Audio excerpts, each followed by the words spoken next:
Madame la Présidente, Monsieur le Ministre et mes chers collègues, les crédits de la mission Cohésion des territoires sont dans le projet de loi de finances pour 2023 de 17,9 milliards d'euros. L'augmentation des crédits par rapport aux crédits totaux ouverts en 2022 est de 411 millions d'euros, mais cela correspond à une diminution de 1,9% en euros constants, compte tenu de la prévision d'inflation élevée en 2023. Je vous présente les 4 programmes qui portent les crédits destinés aux politiques d'hébergement, d'aide au logement, d'urbanisme et de l'habitat, ainsi qu'à la politique de la ville. Mon constat essentiel sera que ce budget est présenté sans que le gouvernement ait présenté des objectifs clairs et tracé une ligne. Je le constate sur le programme 177, hébergement, parcours vers le logement et insertion des personnes vulnérables, qui porte la politique d'hébergement et d'accès au logement des personnes sans abri ou mal logées. Les crédits demandés pour 2023 sur le programme 177 sont de 2,8 milliards d'euros, ce qui correspond en fait à une diminution en euros constants par rapport à 2022, si on prend en compte les crédits ouverts en cours d'année. Une fois de plus, le programme 177 entame l'année avec des crédits qui pourraient bien apparaître comme sous-évalués en cours d'année, et ce d'autant que le gouvernement n'a toujours pas défini d'objectifs clairs pour la politique du logement d'abord, laquelle était une priorité du quinquennat précédent.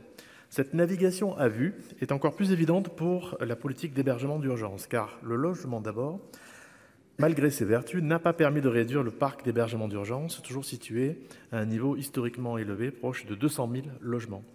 Ce niveau est un plateau dont il semble impossible de redescendre, puisque le gouvernement a renoncé à l'objectif de réduire de 14 000 places ce parc en 2023. Les raisons sont multiples et il est difficilement envisageable de remettre à la rue les personnes qui ont été hébergées pendant la crise sanitaire. La question des migrants se pose également. Le dispositif national d'accueil géré par le ministère de l'Intérieur est saturé et engorge par voie de conséquence le dispositif d'hébergement du programme 177. Le programme 109, aide à l'accès au logement, comprend à titre principal les crédits destinés au financement des APL.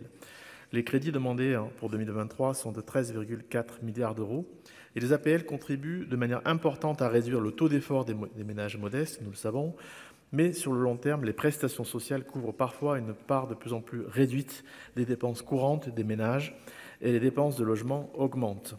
Les ménages doivent faire face au poids croissant de l'inflation malgré les mesures du type bouclier tarifaire.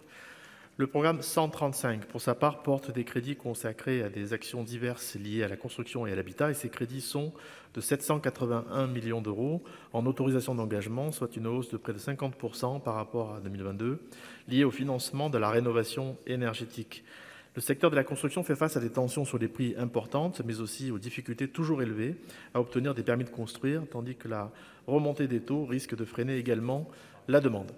L'autre grand défi est celui de la rénovation du parc existant. La subvention à l'Agence nationale de l'habitat passe de 170 millions d'euros à plus de 400 millions, auxquels s'ajoutent 700 millions provenant des ventes de quotas carbone et 2,3 milliards sur le programme 174 de la mission écologie pour MaPrimeRénov'. Toutefois, il ne suffit pas d'augmenter les crédits pour colmater les brèches des maisons mal isolées. Il faut aussi agir sur la structuration de l'offre, car il manque un véritable écosystème de la rénovation globale des logements. Il faudrait plus d'entreprises capables sur le marché de la rénovation des logements privés. Il faut certainement développer mieux les dispositifs qui garantissent une amélioration de la performance énergétique et apportent un accompagnement à des ménages qui n'ont pas la compétence de maîtrise d'ouvrage pour des rénovations globales. Or, le gouvernement se contente pour l'essentiel d'abonder les crédits de l'aide MaPrimeRénov' de base, certes plus facile à mettre en œuvre pour publier des chiffres de réalisation impressionnants, mais dont l'efficacité n'est pas suffisamment prouvée. S'agissant des logements sociaux, l'objectif de 250 000 logements sociaux agréés en 2021 et 2022, annoncé par le précédent gouvernement, a été oublié et on arrivera peut-être à 190 000 sur 2 ans. Aujourd'hui, les objectifs du gouvernement en matière de logement social manquent de clarté, alors même que le secteur fait face à la hausse importante du taux de livret A, sur lequel ses intérêts d'emprunt sont indexés. Action Logement est soumis à une pression importante particulière. D'une part, l'article 16 du projet de loi de finances le soumet à une contribution de 300 millions pour financer les aides à la pierre que le Sénat a supprimées. D'autre part, et c'est sans doute encore plus important, sa filiale financière Action Logement Service a été classée par l'INSEE en administration publique et risque donc d'être interdite d'emprunt sur plus de 12 mois. C'est une décision comptable qui risque d'affecter la participation d'Action Logement aux politiques publiques, dont la mise en œuvre dépend de sa contribution, à commencer par le nouveau programme du renouvellement urbain. Ce programme 135, en toute logique, devrait également contribuer au financement du zéro artificialisation nette, donc le fameux ZAN. Ce n'est malheureusement pas le cas, sauf indirectement via la dotation aux établissements publics fonciers. Sur ce point encore, le gouvernement n'affiche toujours aucune stratégie pour définir un modèle économique du ZAN. Le fonds Friche, qui a été très apprécié en 2021 et 2022, s'est désormais fondu dans un fonds vert de la mission écologie, développement et mobilité durable, c'est-à-dire que ni les modalités d'attribution des crédits ne sont connues à ce jour. C'est un flou très regrettable car il entraîne un risque de démobilisation dans un domaine où la vision de long terme est essentielle. De manière générale, il est essentiel que le gouvernement s'empare réellement de la question du financement et de la fiscalité de l'objectif ZAN afin que les communes y voient une opportunité et non une contrainte imposée de manière descendante.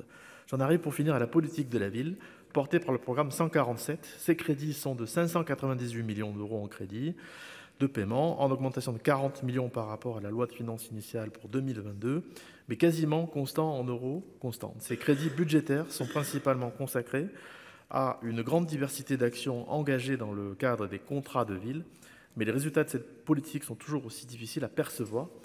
Plus de 40% des adultes de 15 à 64 ans résidant dans les quartiers de la politique de la ville restent à l'écart du marché de l'emploi, contre moins de 30% dans les autres quartiers des mêmes unités urbaines. Pour conclure, il faut regretter que le gouvernement, cette année encore, repousse le moment où il apportera les financements promis au nouveau programme de renouvellement urbain, qui dépend donc des contributions d'Action Logement et des bailleurs sociaux, alors que les dépenses de l'ANRU commencent à devenir importantes, dépassant les 500 millions dès 2022. Cela n'est pas fait pour nous rassurer, compte tenu des incertitudes pesant sur ces acteurs.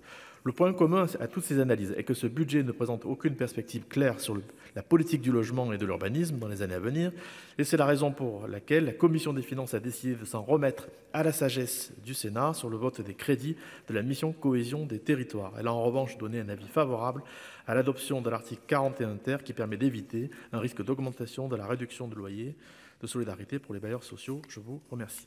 Merci beaucoup.